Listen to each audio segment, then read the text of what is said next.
Ya, pemirsa, terima kasih Anda masih menyaksikan Prime Time Talk. Saya akan kembali ke Pak Jimli. Pak Jimli, tadi malam Presiden Jokowi mengulang sebanyak 3 kali kata-kata jangan ada kriminalisasi. Apa sebenarnya yang dimaksud Presiden dengan mengatakan jangan ada kriminalisasi?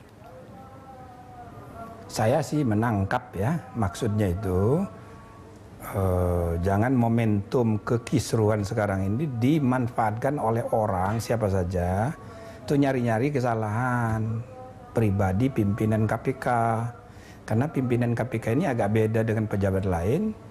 Ya, kalau sudah dinyatakan tersangka dia harus nonaktif. Kalau terdakwa walaupun belum terbukti harus berhenti. Jadi secara teoritis kalau kita mau mengganggu efektivitas kerja atau bahkan melemahkan gitu, ya mudah. Ya kan, kalau ada masalah dia dengan Polri, ya kita dorong orang melapor, mengadu sehingga dengan waktu cepat bisa menjadikan pimpinan KPK ini orang per orangnya jadi tersangka dan terdakwa. Soal terbukti atau enggak entar di pengadilan. Jadi itu yang ada di benak masyarakat. Nah, sehingga cara kita melihat misalnya Pandu Praja itu kasus yang sudah 10 tahun yang lalu dicari-cari, dia muncul lagi sekarang karena kisruh sekarang ini. Jadi memang bagaimanapun ya, kita manusia ini termasuk pimpinan KPK kan manusia juga, pasti ada kekurangannya. Nah, kalau dicari-cari ya pasti ketemunya itu. Misalnya Pak Zulkarnain dicari itu masa remajanya ada kesalahan nggak? Kalau ada bukti 2 langsung bisa dijadikan tersangka kan, lalu mengganggu karena dia sudah harus dinonaktifkan dan seterusnya. Ini yang disebut kriminalisasi itu dan harus dicegah.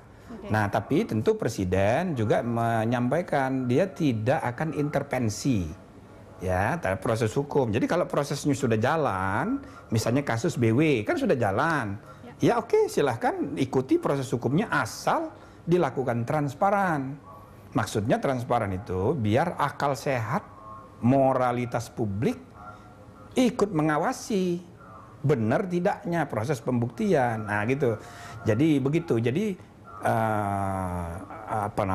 jangan kriminalisasi, tidak intervensi, lalu proses hukum dilakukan harus dengan cara transparan. Itu satu kesatuan yang saya pahami begitu. Oke, Pak Jimli, kalau harus menunggu proses hukum tentunya kan tidak akan bisa cepat kemudian kita mengharapkan hasilnya dari kedua institusi ini untuk meneruskan apa yang akan terjadi setelah penetapan status tersangka di kedua pimpinan. Adakah batas waktu yang diminta oleh Presiden kepada baik KPK maupun Polri untuk segera menyelesaikan proses hukumnya? Ya, saya kira kita tidak bisa juga mendesak-desak begitu, jangan lama-lama, nggak bisa kan. Proses hukum ada logikanya sendiri sesuai dengan peraturan perundang-undangan. Itu termasuk ikut campur kalau kita mendikte, mendesak-desak. Biar masyarakat sajalah yang mendesak itu. Tapi kalau kepala negara, ya yang penting dia ngawasi, mengawal, ya, dan sejauh kewenangannya dia bertindak. Seperti sekarang membentuk tim independen misalnya, kalau itu jadi, nah itu kan cara Presiden bersikap responsif.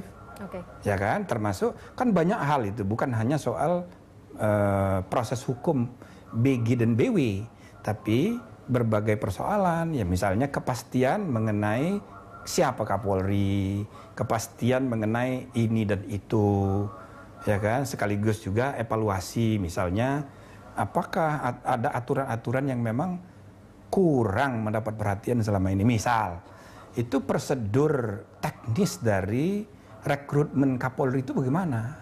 Nah, itu aturannya sebagaimana diatur secara umum di undang-undang kan belum dijabarkan secara. Nah, yang begini-begini kan bisa dibenahi dan bisa direkomendasikan oleh tim. Kalau nanti tim mendapatkan fakta-fakta, mendapatkan akar-akar masalah yang bisa dari situ memunculkan ide-ide untuk kebijakan-kebijakan alternatif, perbaikan jangka panjang.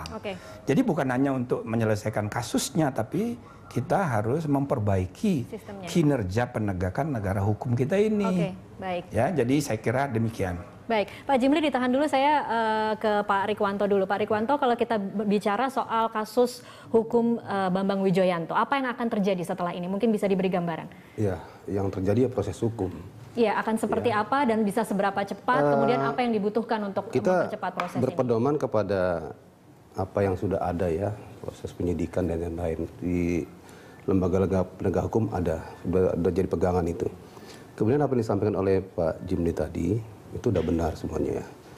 Nanti makanya tim yang dibentuk itu, tadi dikatakan tidak boleh intervensi, transparan, itu cenderung untuk mengawal ya. Mengawal juga mensupervisi bisa dalam batasan tertentu. Jadi dari situ nanti tidak ada lagi keraguan-keraguan, tidak boleh lagi ada suara-suara yang menyatakan ABC, cara kriminalisasi masih muncul. Kalau tim ini berjalan dengan benar, ya, tentunya di awal itu bisa ditemukan ya hal-hal yang janggal, hal-hal yang aneh, hal-hal yang tidak patut, hal-hal yang dicari-cari ya dari dua lembaga ini. Ya kita harapkan tim ini segera cepat terbentuk dan segera bekerja dan bisa melihat sehingga tidak berlarut-larut tadi kata pertanyaannya ya. Kalau Pak Yasin dengan posisi pimpinan KPK yang tersisa saat ini, kalau memang kemudian pengunduran diri Bambang Wijoyanto diterima dan kemudian status Abraham Samad saat ini sedang dilaporkan ke Komite Etik, apakah itu akan menghambat proses hukum dari Komjen BG? Saya kira kasus yang ditangani oleh KPK itu sebagaimana yang kita lihat itu banyak yang sudah tersangka tapi juga belum ada proses, bukan ditahan, belum diproses. Pemberkasan, kemudian maju ke pengadilan kan juga banyak. Nah, itu tentunya akan mengganggu, tidak hanya satu kasus saja, beberapa kasus akan terganggu kalau hanya tinggal beberapa orang, apalagi hanya tinggal 2 orang nantinya kan seperti itu. Jadi menggarisbawahi apa yang disampaikan Profesor Jimli tadi, memang sangat spesifik yang diatur dalam pasal 21 Undang-Undang 30 tahun 2002 itu, pimpinan KPK itu kalau tersangka itu harus dinonaktifkan sementara. Nah, dinonaktifkan sementara itu bisa saja nanti menunggunya itu sangat lama. Nonaktif sementara, sedangkan proses hukum yang misalnya dari DIK menuju kepada penuntutan itu kan juga banyak, dan dari lead kemudian ke DIK juga banyak yang harus dipertimbangkan oleh pimpinan dan timnya, tim yang melakukan gelar kasus itu akan terganggu apabila banyaknya kasus dibandingkan dengan jumlah pimpinan yang tinggal tersisa sedikit. Apa opsi yang terbuka untuk KPK dengan keadaan seperti ini? Adakah mungkin mekanisme PLT atau apa yang memungkinkan KPK untuk tetap bisa bekerja maksimal dengan pimpinan yang ada? Kalau merefer kepada kejadian dulu kan saya tinggal berdua, saya dengan Pak Haryono. Itu pun proses hukum juga harus jalan. Karena di dalam pasal 36 itu yang poin kedua ya duanya itu bahwa pimpinan KPK itu dilarang misalnya menangani kasus hukum yang berkaitan dengan keluarganya, yaitu garis lurus atau garis ke bawah tuh sampai sedarah dan semenda itu sampai 3 tingkatan, sampai cucu lah itu tidak boleh gitu.